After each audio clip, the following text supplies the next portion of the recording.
Assalamualaikum warahmatullahi wabarakatuh. Perkenalkan, nama saya Muhammad Raffi Al-Ghifari. Di sini saya akan menjelaskan apa itu Kerajaan Ternate, sejarah Kerajaan Ternate, dan apa sih makna dari simbol Kerajaan Ternate. Penasaran kan? Langsung aja simak videonya. Apa itu Kerajaan Ternate? Kerajaan Ternate atau juga dikenal dengan Kerajaan Gapi adalah salah satu dari 4 kerajaan tertua di Nusantara yang didirikan oleh Baf Masyhur Malamo pada tahun 1257 Masehi. Kesultanan yang dulunya bernama Kerajaan Gapi ini belum bercorak Islam. Agama Islam mulai menyebar di Ternate pada abad ke-14 dan keluarga kerajaan baru memeluk Islam pada masa pemerintahan Raja Marhum 1432 sampai 1486 Masehi. Dalam perkembangannya, Kerajaan Ternate mencapai puncak kejayaan ketika diperintah oleh Sultan Babullah, yaitu dari tahun 1570 sampai 1583 Masehi. Selain berhasil memperluas wilayah kekuasaan kerajaan, memperkuat angkatan militer, dan memajukan perdagangan, Sultan Babullah juga gigih melakukan perlawanan terhadap Portugis. Meski sempat jatuh ke tangan VOC, Kerajaan Ternate masih ada hingga saat ini. Sultan Ternate sekarang bernama Sultan Syarifuddin bin Iskandar Muhammad de Jabir Sjah, yang menjabat sebagai Sultan ke-49 sejak 2016. Sejarah berdiri dan runtuhnya Kerajaan Ternate. Sejarah berdirinya Kerajaan Ternate bermula dari keberadaan 4 kampung yang masing-masing dikepalai oleh seorang kepala marga atau disebut momole. 4 kampung tersebut kemudian sepakat membentuk kerajaan, tetapi kala itu raja dan rakyatnya belum diketahui agamanya. Sejak zaman dahulu, Ternate dikenal sebagai penghasil rempah-rempah, sehingga penduduknya telah berhubungan dengan para pedagang dari Arab, Melayu ataupun Cina. Seiring ramainya aktivitas perdagangan, ancaman dari para perampok pun semakin meresahkan. Setelah dilakukan musyawarah, para Momole sepakat menunjuk Momole Chiko sebagai Kolano atau raja mereka. Sejak 1257 Masehi, Momole Chiko resmi menjadi raja pertama Kerajaan Ternate dengan gelar Baf Masyhur Malamo. Kerajaan ini terletak di Pulau Ternate, Provinsi Maluku Utara. Agama Islam mulai disebarkan di Ternate pada abad ke-14. Sedangkan keluarga kerajaan baru secara resmi memeluk Islam pada masa pemerintahan Kolano Marhum 1432 sampai 1486 Masehi. Hikayat Ternate menyebutkan bahwa ketika Kolano Marhum berkuasa, datang seorang alim dari Jawa bernama Maulana Husain yang mengajarkan membaca Al-Quran dan menulis huruf Arab. Hal itulah yang membuat raja, keluarga kerajaan, dan masyarakat Ternate semakin tertarik untuk memeluk Islam. Kolano Marhum menjadi raja Ternate pertama yang memeluk Islam, sedangkan putranya Zainal Abidin yang berkuasa antara 1486 sampai 1500 Masehi mulai memberlakukan hukum-hukum Islam. Setelah bertransformasi menjadi Kesultanan Islam, gelar Kolano atau raja kemudian diganti dengan Sultan. Kerajaan Ternate mengalami perkembangan pesat terutama di bidang perdagangan dan pelayaran sejak Portugis mulai menginjak tanah Ternate. Sejak awal abad ke-16, Sultan Ternate mulai melakukan perlawanan terhadap bangsa Portugis yang dirasa akan memonopoli perdagangan di wilayahnya. Terlebih lagi, Portugis telah mendirikan benteng yang diberi nama Benteng Sao Paulo di Ternate.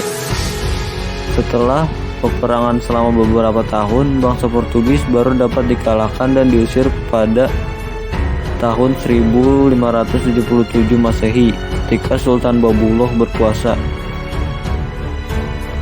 Kemenangan Ternate atas Portugis ini tercatat sebagai kemenangan pertama putra Nusantara melawan kekuatan Barat. Selain itu, Sultan Babullah juga mengantarkan kerajaan Ternate menuju puncak kejayaan pada tahun 1570 sampai 1583 Masehi. Di bawah pemerintahan Sultan Babullah, wilayah kekuasaan kerajaan Ternate membentang dari Maluku, Sulawesi Utara, Sulawesi Timur, Sulawesi Tengah, bagian selatan Kepulauan Filipina, dan Kepulauan Marshall di Pasifik. Pencapaian tersebut membuat Sultan Babullah dijuluki sebagai penguasa 72 pulau yang semuanya berpenghuni. Kerajaan Ternate mulai mengalami kemunduran setelah Sultan Babullah wafat pada 1583 Masehi. Tidak lama kemudian, Spanyol berani melakukan serangan dan berhasil merebut benteng Gamulamu pada 1606 Masehi. Kehidupan politik kerajaan Ternate pun semakin kacau saat VOC datang dan memenangkan persaingan melawan bangsa barat lainnya. Sejak saat itu, VOC memegang hak atas monopoli perdagangan dan mulai mendirikan benteng di Ternate. Menjelang akhir abad ke-17, kerajaan Ternate sepenuhnya berada di bawah kendali VOC. Hal inilah yang disebut sebagai penyebab runtuhnya kerajaan Ternate. Meskipun kerajaan ini tidak benar-benar hancur. Makna simbol kerajaan Ternate.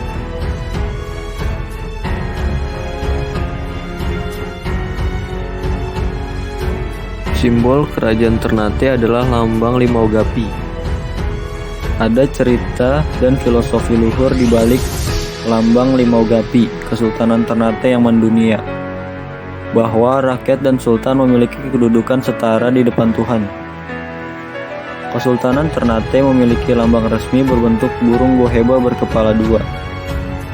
Di bagian dadanya terdapat perisai dengan simbol hati terbalik di tengahnya.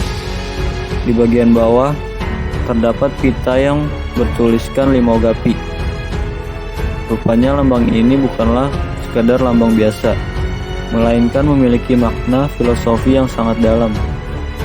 Hidayat Mudafarsjah selaku pejabat Kesultanan Ternate sepeninggalan Sultan Mudafarsyah II menjelaskan soal arti dari lambang ini. Limau gapi itu ada maknanya, bahwa di dalam pengelola negara harus ada kesepahaman satu hati antara raja selaku pemerintah dengan rakyat, meski ada tenggang rasa, karena raja dan rakyat ada di tempat yang sama. Bahasa Ternate-nya Toma Uwahang Moju, Toma Limau Gapi Matubu, Jause Ngofangare, yang artinya pada satu waktu dari masa, pada suatu tempat yang tinggi, hanya ada aku dan engkau. Aku Tuhanmu dan kau hambaku. Menurut saya, Kesultanan Ternate sudah menerapkan sistem yang sangat demokratis di masa itu, di mana raja dipilih dan diangkat oleh rakyat. Rakyat pun bisa menarik mandat yang mereka berikan pada raja. Ternate sudah sangat demokratis zaman itu. Dalam bahasa Ternate, kau duduk di sana karena kami. Kau jangan pernah sekali-sekali menipu kami. Sudah hak dari rakyat untuk menegur rajanya, tetapi tentu melalui mekanisme yang baik. Menyampaikan teguran, tetapi yang ditegur tidak merasa tersinggung. Mekanisme teguran rakyat kepada raja itu biasanya melalui tarian. Rakyat menghadap ke raja di kedaton. Kemudian mereka menari sambil menyampaikan unek-uneknya melalui syair-syair lagu.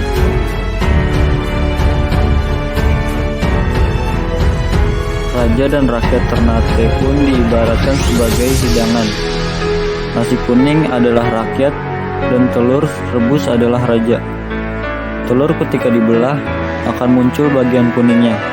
Di dalam hati raja ada rakyat dan begitu pula sebaliknya. Tanpa raja, rakyat akan anarki. Tanpa rakyat, raja tidak bisa apa-apa. Jadilah kehidupan bernegara di masa itu sangat harmonis dan demokratis. Tidak heran Kesultanan Ternate maju pesat dan dikenal sebagai kerajaan Islam terbesar di Indonesia.